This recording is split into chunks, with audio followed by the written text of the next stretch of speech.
Hi అండి, అమ్మమ్మ వంటింటి రుచులకి స్వాగతం. నేను చేయబోయే రెసిపీ ఏంటంటే చేతి పకోడీలు అంటారు, చేతి చెక్కలు అంటారు. వాటిని మీరు బయట నుంచి కొనుక్కొచ్చుకున్నారనుకోండి, అంత ఫ్రెష్ నూనె అవన్నీ ఉండవండి. ఇప్పుడు మనం చేసుకున్న వంటకి ఇంట్లోనే అన్నీ మంచి ఫ్రెష్ కాబట్టి మీ పిల్లలకు కానీ మీకు కానీ హెల్దీ ఫుడ్ అనమాట. ఇలా చేసుకుని చూసారండి ఎలా వచ్చింది, ఎంతంత బాగా వచ్చినాయో. మీకు గనక కుదరపోయింది అనుకోండి, చిన్న చిన్నవి కూడా వేసుకోవచ్చు. వీటిలో అసలు ఆయిల్ కూడా పేలవలేదు చూసుకోండి.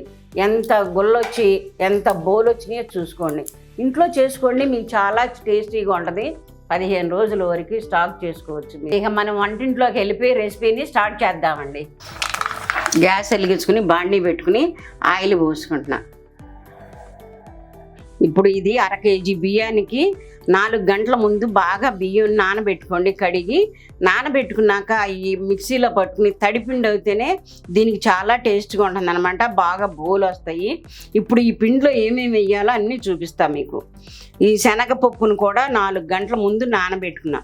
శనగపప్పు కూడా 4 గంటల ముందు నానబెడితే అవి బోలు వచ్చి ఏగేటప్పుడు చాలా టేస్టీగా ఉంటుంది అనమాట. మనం తినేటప్పుడు మీ ఇష్టం, మీకు ఎంతన్నా వేసుకోవచ్చు శనగపప్పు.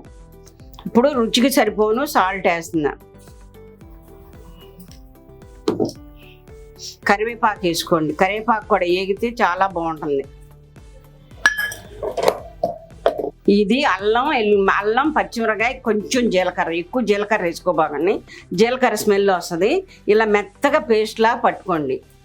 మీకు సరిపోయినంతగా, మీరు కారం తినగలిగినంత వేసుకోండి. మీరు స్పైసీగా. ఇది మా ఇంట్లో చేసుకున్న ఎన్నపోసేను. మీరు బయట తెచ్చుకునేనా పచ్చి ఎన్నపోసైనా వేసుకోవచ్చు. దానికి సరిపోను మీరు వేసుకుని ఇలా మొత్తం మిక్స్ చేసుకోండి. మిక్స్ చేసుకున్నాక వాటర్ పోసుకుని చపాతీ పిండిలాగా ముద్దకు వచ్చేటట్టు కలుపుకోండి.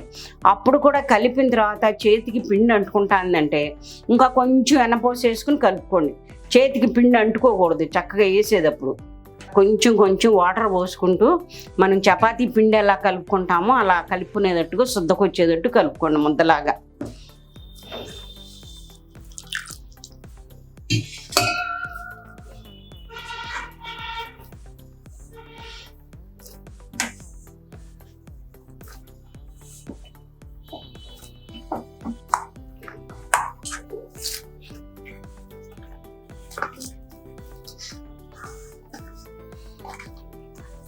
ఇప్పుడు మొత్తం కలిపిన తర్వాత పిండిని ఎన్నపోస ఎక్కువైందా తక్కువైందా అని చూసుకోవడానికి ఇలా చేతితో పిండి పిసికితే ఇలా సౌండ్ వస్తే చాలు.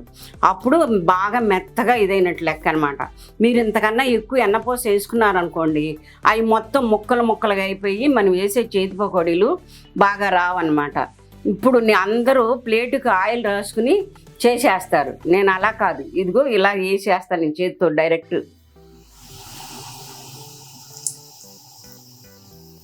మీకు ఎంత బారు కావాలంటే అంత వేసుకోవచ్చు. మీరు చేసుకోలేరు అనుకోండి, వేసుకోవడానికి కుదరలేదు అనుకోండి, ఇదిగోండి నేను ఇంకొకసారి చూపిస్తా చిన్నవి వేసుకోవచ్చు అని.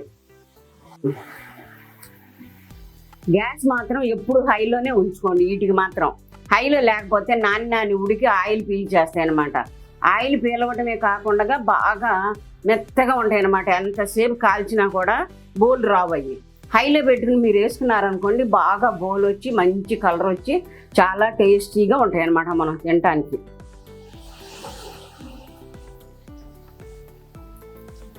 చేతికి సెగ్గొడుతుంది అనుకోండి, మీరు డైరెక్ట్ వేసేటప్పుడు మీరు గ్యాస్ని తగ్గించుకుని వేసుకుని అంతా వేయటం అవగానే మళ్ళీ ఇలా గ్యాస్ పెంచుకోండి. బయట ఎర్రగా ఉంటాయండి. ఇప్పుడు మనం వేసుకుని చూడండి ఎంత బాగున్నాయో తెల్లగాను. ఈ కాలేక కూడా అలా తెల్లగానే ఉంటాయి. మీరు చూద్దరు కానీ కాలేక నేను తీస్తాను. ఇలా తిప్పుకోండి. తిప్పిన తర్వాత ఇలా అనుకోండి, బాగా అన్నీ విడిపోయి చాలా బాగా వస్తాయి అన్నమాట.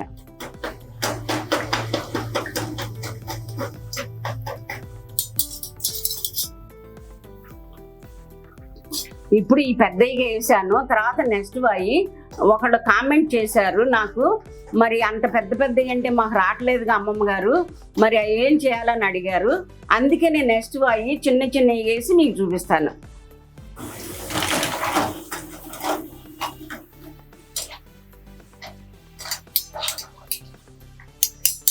ఇదిగోండి ఇప్పుడు ఈ చూసారా ఎంత తెల్లగా వచ్చినాయో. అలాగే తెల్లగా వస్తాయన్నమాట మీరు కాల్చుకునే విధానాన్ని బట్టి. మీరు పిండి కలుపుకోవడం కూడా బాగా కలుపుకుంటే అన్నీ వేసుకుని సరైన పాడల్లో ఎక్కువసేపు కాలనీయకుండా ఉడుకు పై బుడగలు తగ్గే వరకు కాలనిచ్చి ఇలా తీసేసుకోండి. ఇప్పుడు అవి పెద్ద వేసా కాబట్టి అందరికి పెద్దవి రావట్లేదు కాబట్టి ఇదిగోండి ఇట్లా చిన్న చిన్నవి వేస్తున్నా. నేను చేత్తోనే వేసేస్తా, పళ్ళెల మీద వాటి మీద చేసేయండి. మీరు కూడా వేయగలిగితే వేసుకోండి, లేకపోతే ప్లేట్కి ఆయిల్ రాసుకుని ప్లేట్ మీద పెట్టుకుని ఇలా వేసుకోండి.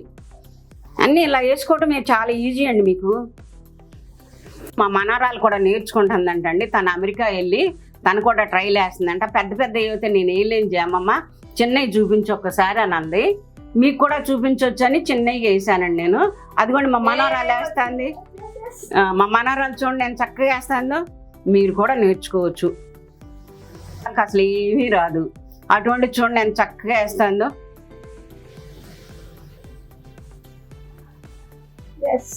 నేను ఇప్పుడు ఇలా చేసి చూపిస్తున్నా కాబట్టి మీరు కూడా చూసి చేసుకుని నాకు ప్రతి ఒక్కళ్ళు కూడా సబ్స్క్రైబ్ చేస్తేనే ఆనందంగా ఉంటుంది.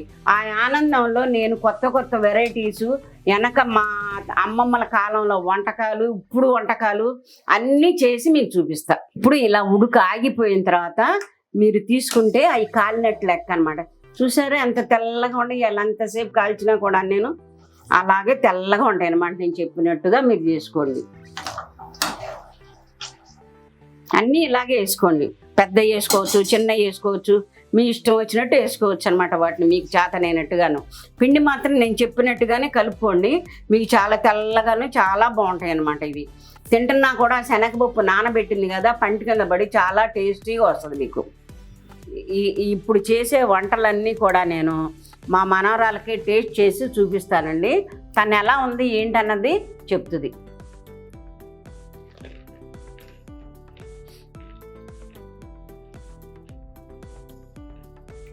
చాలా బాగుంది, కరకరలాడుతూ చాలా బాగుంది అమ్మమ్మ. ఎప్పుడు నువ్వు చేసినట్లే వచ్చాయి, చాలా బోల్ వచ్చి చాలా వెనపూస అంతా తగులుతూ హెల్దీ రెసిపీ. నేను కూడా నేర్చుకున్నా ఈరోజు. నేను కూడా టేస్ట్ చేసి చెప్తానండి. నోట్లో వేసుకోగానే కరిగిపోతున్నాయండి. ఈ అన్నపూస టేస్ట్ చాలా బాగా తెలుస్తుంది.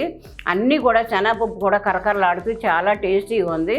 మీరు కూడా చేసుకుని ఇంట్లో టేస్ట్ చేసి నాకు కామెంట్ చేయండి. నాకు లైక్స్ కొట్టి నా ఛానల్ని చూడని వాళ్ళంతా నాకు ఛానల్ చూసి సబ్స్క్రైబ్ చేయండి.